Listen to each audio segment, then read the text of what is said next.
ஒரு சாதாரண சமையலறை.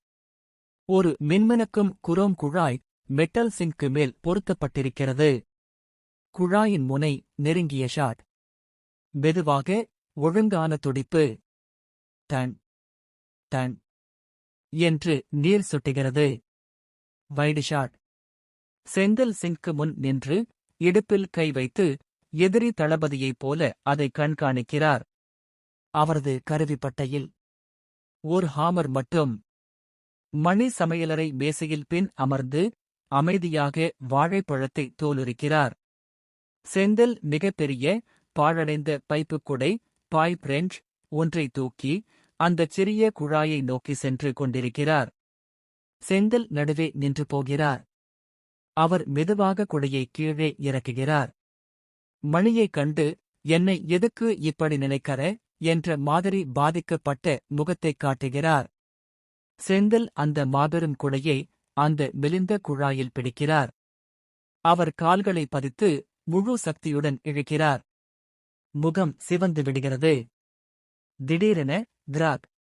முழு குழாயும் செந்திலின் கையிலே உடைந்து விடுகிறது. ஒரு திடீர் தண்ணீர் பீச்சு. குளிர்ந்த தண்ணீர் நேராக செந்திலின் மார்பில் பாய்ந்து அவரை பின் இருக்கும் ஃபிரிட்ஜ் மீது தள்ளுகிறது. கூகிள்ஸ் முழுக்க நனைந்து விடுகிறது. மணி தனது வாழைப்பழத்தை முடித்து வைத்து அமைதியாக இந்த கலவரத்தை பார்த்துக் கொண்டிருக்கிறார். செந்தில் ஒரு தேநீர் துணியை பிடித்து அந்த தண்ணீர் பீச்சை அடக்க முயற்சிக்கிறார். அவர் துணியை குழாயில் திணிக்க முயற்சிக்கிறார். ஆனால் அழுத்தம் துணியை மீண்டும் வெளியே பாய்ச்சுகிறது. அது நேராக செந்திலின் முகத்தில் ஒட்டிக்கொள்கிறது. செந்தில் ஓடப் பார்க்கிறார். ஆனால் வெள்ளத்தில் மேல் சறுக்கி விழுகிறார், கார்ட்டூன் ஸ்டைல். பின்னர் எழுந்து துள்ளி துள்ளி சமையலறை கதவு வழியாக வெளியே போகிறார். சமையலறை முழுக்க நனைந்திருக்கிறது. அந்த தண்ணீர் பீச்சு இன்னும் கொந்தளிக்கிறது. மணி அதே நாற்காலியில் அமைதியாக அமர்ந்திருக்கிறார்.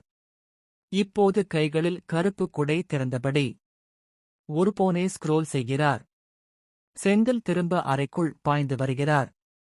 தலையிலிருந்து கால்வரை நனைந்து முடி முகத்தில் ஒட்டி பிசைந்து மூச்சு முட்டி நிற்கிறார்.